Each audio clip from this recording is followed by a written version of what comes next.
தேனி கம்பம் தாத்தப்பன் குளம்னு சொல்லிட்டு ஒரு பகுதி. அங்க வந்து முகமது ரஃபீக்கோட பையன் அப்சர். இவர் வந்து எம்பிபிஎஸ் படிச்சிருக்காரு, டாக்டருக்கு படிச்சிருக்காரு, பட் பிராக்டிஸ் பண்ணல. பார்த்துருக்கோம் நம்ம இந்த மெயின் நாளிதழ்களோடு அப்பப்போ ஒரு சப்ளிமெண்ட்ரி ஒரு இதழ் ஒன்று வரும், வார மலர், ஆன்மீக மலர், அந்த மாதிரி ஒன்று வரும். அதில் இருக்கக்கூடிய ஆன்மீக மலர் ஒரு பத்திரிக்கை. அதை காலில் போட்டு, அதில் ஒரு சுவாமி படம் இருக்குது, காலில் போட்டு ஷூவோ செருப்போ போட்டுக்கிட்டு உதைக்கிறாரு, மிதிக்கிறாரு. அதை அவரே புகைப்படம் பதிவும் பண்ணி சமூக வலைதளத்தில் போட்டிருக்காரு. அவர் மீது வந்து அதே பகுதியை சேர்ந்த ஒரு கோவில் தர்மகர்த்தா வந்து என்ன பண்ணியிருக்காங்கன்னா வழக்கு தொடுத்திருக்காங்க. இந்த வெறுப்பு எப்படி இருக்கு அப்படிங்கிறது வந்து அந்த வசைப்பாடுறவங்க வசைப்பாட ஆரம்பிச்சுட்டாங்க. இது பெரிய தப்பு, இப்படி பண்ணக்கூடாது அவர் அப்படின்னு. சரி, நீங்க எப்படி பாக்குறீங்க? நீங்க சொன்ன அப்சர் எம்பிபிஎஸ் முடிச்சிருக்கிறார் அப்படின்னு, சாதாரணமாக இந்த அடிப்படைவாத இஸ்லாமியர்கள் பல பேர் வந்து இந்த கோயில் சிலையை உடைக்கிறது, இந்த சுதை சிற்பங்களை உடைக்கிறது, தேரை எரிக்கிறது, தேரை எரிச்சிட்டு அவர் கேட்குறப்ப அவர் வந்து மனநல பாதிக்கப்பட்டவர் அப்படின்லாம் சொல்லியிருந்தாங்க. ஸோ இதை வந்து ஒரு மோடஸ் அவங்களுக்கு புரிஞ்சிருச்சு, நம்ம இது மாதிரி ஒன்று செஞ்சால் நம்மளை போலீஸே வந்து காப்பாற்றும். ஏன்னா தேவையில்லாத ஒரு பதற்றத்தை வரும். அந்த பதற்றத்தை எப்படி தணிப்பது? இவரை கைது செய்தால் அந்த சமுதாயத்திற்கு கோபம் வரும். நம்ம என்ன பண்ணோம்னா, அவர் மனநலம் பாதிக்கப்பட்டவர் அப்படின்னு ஒரு சர்டிஃபிகேட் ஒன்று கொடுத்து விட்டுருவோம். சார் இதுதானே வழக்கம், இப்படி தானே வழி வழியாக நடந்துகிட்டு இருக்கு அப்படின்னு அவங்க நினைக்கிறதுனால நம்மளை எப்படியாவது நம்மளை எஸ்கேப் பண்ணி விட்டுருவாங்கன்னு இந்த அப்சர் நினைச்சாரா என்னன்னு தெரில. ஆனால் சமூக வலைதளங்களில் பெரிய அளவு கண்டனங்கள், இந்து முன்னணி தொடர்ச்சியாக இது குறித்து பதிவெல்லாம் போட்டிருக்கிறத பார்த்துட்டு காவல்துறை வேறு வழி இல்லாமல் அரெஸ்ட் பண்ணியிருக்காங்க அப்படின்னு. அதை விட நாம் இங்கு குறிப்பிட்டு சொல்ல வேண்டியது, அந்த கம்பம் கௌமாரியம்மன் கோயில் சேவா அறக்கட்டளையுடைய நிர்வாகி லக்ஷ்மணன் அப்படிங்கிறார். அவர் பேரை சொல்லி குறிப்பிட்டு சொல்ல வேண்டியா இருக்கு. ஒரு தைரியமாக போய் புகார் கொடுத்துருக்காரு. நான் சாதாரணமாக நம்ம இந்துக்களுக்கே ஒரு ஆட்டிடியூடு, பண்ணிட்டு போகிறான், இவெல்லாம் நல்லா இருப்பானா, இவெல்லாம் அந்த மாரியாத்தாலே கவனிச்சுப்பா அப்படின்னு சொல்லிட்டு அந்த மாரியாத்தாளுக்கு இவங்க கும்பிட்டாங்களா கும்பிடலையான்னு தெரியாது. ஏன்னா இவங்க தனிப்பட்ட முறையில் என்ன வேண்டுவாங்கன்னு நமக்கு தெரியும். ஆனால் அவ பார்த்துப்பா, அவளுக்கு தெரியாதா அப்படின்லாம் சொல்லிட்டு வியாக்கியானம் சொல்லிட்டு போவாங்க. அப்படியெல்லாம் லட்சுமணன் சொல்ல. இப்படி ஒரு அநீதி நடந்திருக்குது. அதுவும் ஒரு தேவி படத்தில் அந்த இதில் வந்திருக்கு. நீங்கள் சொல்கிறது மாதிரி ஒரு இணைப்பு மலரில் அதை வேணும்னே அவன் காலால் மிதிச்சுட்டு அதை அப்லோடு பண்ணுறான்னா அவனுக்கு எப்படிப்பட்ட எண்ணம் இருக்குது அப்படிங்கிறது. இதே தேனி மாவட்டத்தில் ஒரு மதரசால ஒருத்தவர் பேசினார், இந்தியாவின் மீது படையெடுக்கணும் அப்படின்னு சொன்னார். அவர் ஒரு சில இதெல்லாம் கோட் பண்ணி தான் சொன்னார். இது குறித்து பாலகௌதமன் அவர்கள் பேசினது. எதுக்கு இதை சொல்கிறேன்னா, அது எந்த இடத்துல நடந்திருக்கு பாருங்க. ஏன்னா இது மாதிரி உருவேற்றிருக்காங்க இந்தியாவின் மீது, இந்துக்களின் மீது ஒரு வன்மத்தை, இந்து தெய்வங்கள் மீது. இப்போ ஒரு விஷயத்தை கவனிங்க. இப்போ அந்த கௌமாரி அம்மன் கோயில் சேவா அறக்கட்டளையுடைய நிர்வாகி லட்சுமணன் சட்ட ரீதியாக, அதாவது லா அபைடிங் இண்டூஸ் எப்படி இருக்காங்கிறது, இப்படி ஒரு அநீதி நடந்திருக்கு. 2 ஷெவுலி இழுத்து ஊர் மக்கள்கிட்ட கொண்டு போய் இழுத்து வச்சு நம்ம கடவுளை எப்படி பண்ணியிருக்கான் விட்டு உரின்னு உரிங்கடா அப்படின்னு சொல்லியிருக்கலாம். அவர் சொல்லலை.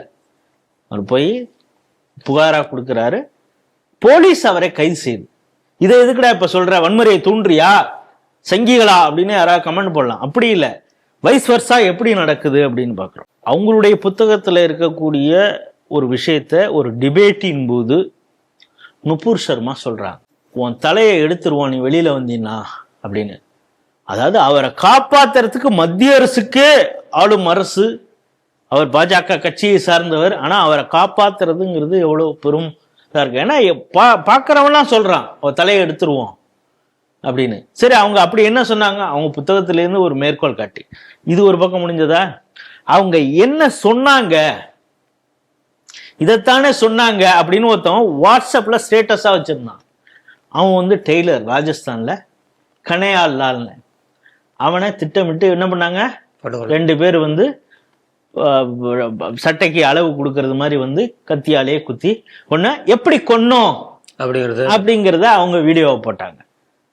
இதே நுபுர் சர்மா பேசிய விஷயம் சம்பந்தமாக வாட்ஸ்அப்ல ஏதோ பேச்சு நடந்திருக்கு, கமெண்ட் போட்டிருக்கார். அவர் பேரு என்னன்னா அவர் மும்பையில் அவர் வந்து என்னன்னா ஒரு கெமிஸ்ட், அது வெட்டினரி கால்நடை மருந்துகளை விற்கக்கூடிய ஒரு ஃபார்மசி, அதில் அவர் கெமிஸ்டாக இருக்கிறார். அவர் வாட்ஸ்அப்பில் ஏதோ இது சம்மந்தமாக பதிவு, ஏதோ டிபேட்டு அப்படி இப்படின்னு ஏதோ போயிருந்திருக்கு. ஆமாம், அதை சொன்னது தானே அவங்க போட்டாங்க அப்படின்னு சொன்னதுக்கு அவருடைய ஃப்ரெண்டு, அவர் யாருன்னு தெரியும். அவர் அவங்க அடிப்படைவாத அமைப்புகளுக்கு ஆள் எங்கே இருப்பார், எந்த டயத்தில் கடையிலேருந்து போவார், எல்லா விஷயத்தையும் சொல்லி அவரை கொலை செய்தார்கள் அப்படிங்க பார்க்குறோம். இது என்னன்னா, மாற்று மதத்தை பற்றி ஒருத்தன் சொன்னாலே அவன் கொலை தான். ஆனால் இங்கே நீ என்ன பண்ணியிருக்கிற, வேணும்னே பண்ணியிருக்கிற. ஆனால் லா அபைடிங் ஒரு இந்துவாக நம்ம சட்டத்தின்படி தான் செயல்பட வேண்டும் அப்படின்னு சொல்லி ஒரு புகார் கொடுத்து கைது செய்யப்பட்டிருக்கிறார். இப்போ எல்லாரும் சமூக வலைதளங்களில் எழுதுறாங்க, எம்பிபிஎஸ் படித்தவர் எப்படி இருக்கிறாரா? டெல்லியில் என்னாச்சு? டெல்லி குண்டு வெடிப்பில் சிக்கினவன் எல்லாம் படித்தவர்கள் எம்பிபிஎஸ் 13 பேர். இப்போ என்ஐஏ வந்து சார்ஜ் ஷீட் ஃபைல் பண்ணியிருக்காங்க. உமர் உன் நபி அவன் ஒரு டாக்டரு, இப்போ சமீர் அகமது அங்கர், துஃபைல் அகமது பட், முசாஃபர் அகமது, ஜாஃபர் அப்படின்னு 4-5 பேரை இப்போ சார்ஜ் ஷீட்டில் சேர்த்துருக்காங்க. எல்லாருமே ஜம்மு காஷ்மீர் கட்சி அங்கே சேர்ந்தவர்கள். இதில் வந்து முசாஃபர் அகமது அப்படிங்கிறவன் இருக்கிறான். அவன் யாருன்னு தெரியுமா? பீடியாட்ரிஷியன். அவனுடைய எல்டர் பிரதர் தான் டாக்டர் அதீல் அகமது ரத்தேர். அவன் one of the co accused, இதில் முக்கியமான அக்யூஸ்ட்லாம் அவன் ஒரு ஆள். இவங்க வந்து அன்சர் கஸ்வத் உல் ஹிந்த் அப்படிங்கிற அமைப்புடைய ஃபவுண்டரே யாருன்னா டாக்டர் அதீல் அகமது அப்படின்னு. அவனும் டாக்டர் தான். இப்போ டாக்டர்கள்லாம் சேர்ந்து தானே குண்டு வச்சுருக்காங்க அப்படிங்கிறத பார்க்குறோம்.